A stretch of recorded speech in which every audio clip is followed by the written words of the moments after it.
Magandang tanghali po mga kabayan. Ako po si M. Job Lakwat-Zero. At narito po ako pagbigyan ng konting reaction lang naman yung interview o hearing nila tungkol dun sa flood control na project ng ngayong administrasyon. Ito po panoorin natin. 5,521 flood control projects itong natapos mula 2022 to 2024. At may ongoing pa ngayon na 5,000 plus, Madam Speaker. Pero tuloy-tuloy ang pagbaha dito sa ating bansa. Kasama po yan sa speech ninyo, Madam Speaker. Anyari sa mga flood control projects na ito? Marami doon na medyo hindi natupad. Pansin nyo guys, marami doon na medyo hindi natupad. Di ba nga sabi ni Pangulong Bongbong Marcos, marami na or 5,000 na ang natapos? Tapos 5,000 pa ang ongoing o ano ba? Ano ba talaga totoo mga Miss Kimbo? Sinong totoong nagsasabi? Ikaw o yung presidente? Ito si Miss Kimbo parang out of nowhere to mga sagot nito eh.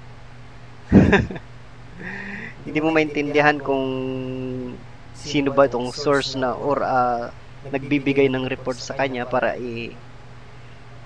salaysay yung mga ganitong sagot kay Brosas. Sige, tuloy natin guys.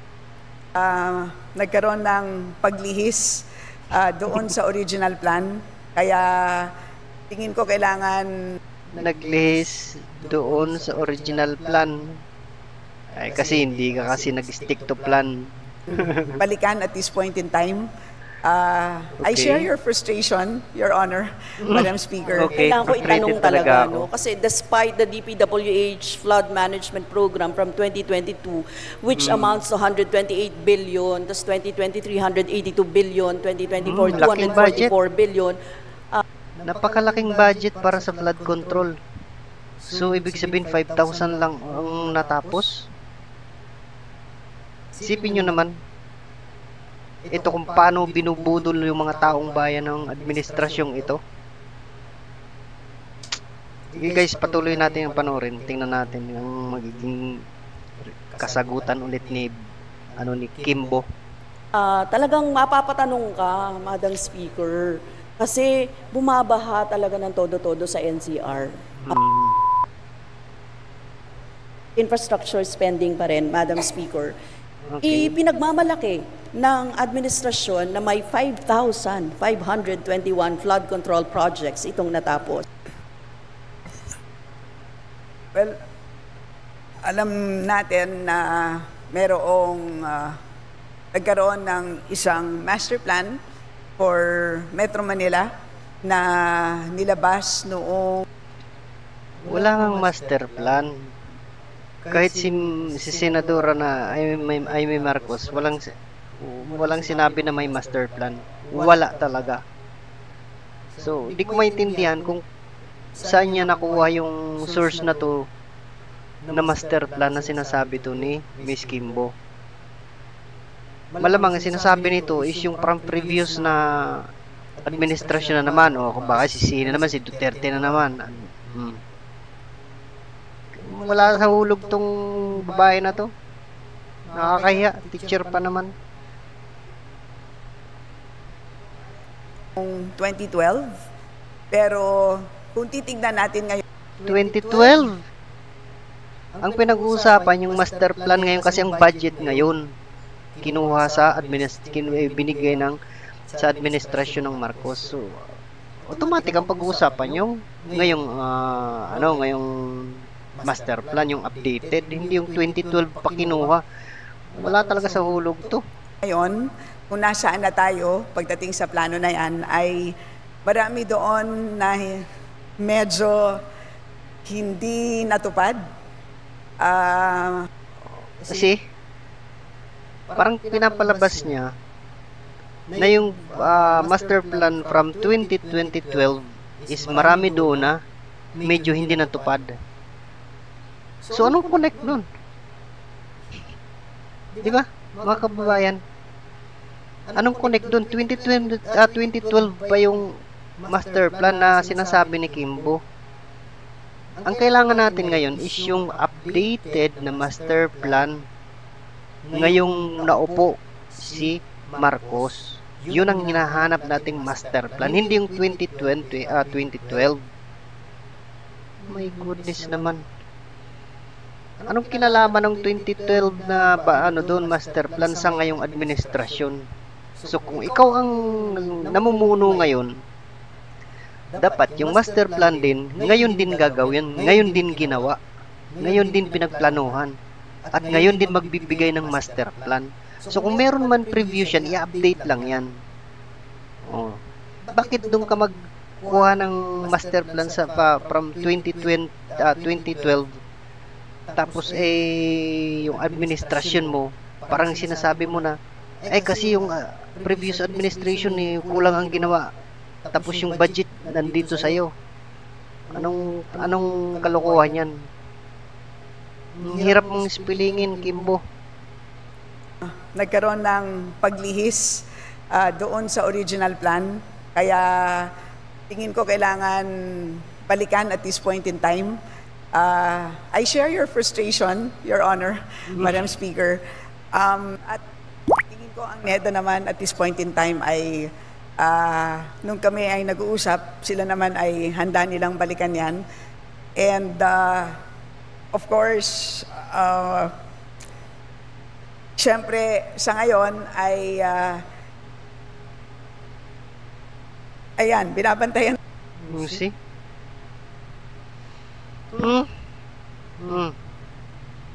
Wala. Na-surprise ka siguro sa tanong ng ng colleagues mo. Remember, yung kayo nagkakampi sa plano nagtirahin yung budget ng OVP last August 28. Tapos ikaw ngayon hindi ka makasagot sa colleagues mo na yan. Parang tinitira ka na ng kakampi mo ngayon. Nakakaya ka. Nakakaya ka. Talaga natin ang mga flood control projects. Base din sa mga ibang hearings, katulad ng COA, ang isang major problem is yung mabagal na pag-implement. Kasama dyan ang delays at low. Mabagal na pag-implement, kasama dyan ang delays. Ano ba yung pagkakaiba ng delay sa mabagal? So, matotal, mabagal pa din naman. Fund use, yan ang naalala ko sa ibang hearing. Kaya sa tingin ko baka kailangan natin tanungin yan sa DPWH. Pero pagdating dito sa DBCC, as an issue para sa DBCC, tingin ko yun ang dapat bantayan ng DBCC, yung pag-monitor ng master plan, and at the same time yung pagkakaroon ng master plan para sa buong bansa. Kasi sa pagkakaalam ko, meron lang na-adopt para sa Metro Manila. Pero pagdating para sa buong bansa, meron lang kasing river management plans para sa buong bansa. So meron tayong 18 river management plans, and for each of those, merong flood control chapter, kumbaga. Pero pag sinasabi mong isang buong master plan for flood control para sa isang bansa, sa ngayon wala pang ganon. So yan ang pwedeng tignan ng DBCC. May I remind the Honorable Brosas that you have 3 more minutes. Mahigit 5,500 flood control project ang natapos na, at marami pang iba ang kasalukuyang ginagawa sa buong bansa. Di ba? Panurin nyo at pakinggan kung paano tayo binudol nung tao na yan. Isa na din ako sa mga nabudol ng tao na yan. Isa na. So ako, humihingi po ako ng paumanhin sa mga kababayan natin na mas pinili ko yung taong to na i-kampanya against dun sa taga Bicol na si Leni Robredo. Although hindi ko naman talaga bet si Leni Robredo. Nabet ko lang tong Marcos na to kasi inakala namin o inakala ko na yung yapak ng kanyang ama susundan niya na ganun kagaling. Yung pala hindi. Ano nangyari? Ayan, nagkakagulo tuloy ang Pilipinas. Siguro hindi nakikita ng mga taga Luzon kasi nilulunod sila sa sa ayuda. Nilulunod sila sa ayuda. Pero kung tutusin, yung ayuda niyan, napakaliit na halaga lang yan. Malaking tulong, pero napakaliit na halaga lang yan. Kumpara mo dun sa mga ninanakaw ng mga taong to sa gobyerno. Kaya sana guys, mag-isip-isip naman kayo na makiisa na sana dito sa mga pinaglalaban namin para ma-impeach or matanggal to sa pwesto. Kasi nakaka-umay na eh. Walang gana ba? Wala namang ibang tutulong kung magtutulungan kundi tayo lang eh. Kaya sa mga naging kaibigan ko na ipinagbinibida si Marcos Jr. So sorry sa inyo mga tol, sorry sa inyo kasi hindi ko talaga gusto ang nangyayari ngayon sa atin sa bansa. Medyo shaky talaga. Shaky. Sana maging hindi kayo one-sided. Hindi sana kayo maging one-sided. Tingnan nyo lang sa mga kapaligiran, sa mga nangyayari, tingnan nyo kung ano ang nagiging resulta. Kaya dapat makiisa na kayo yung mga na-pro dyan. Pro Marcos. Yun lang sana masasabi ko guys. Hanggang sa muli, this is M. Job Lakwatsero.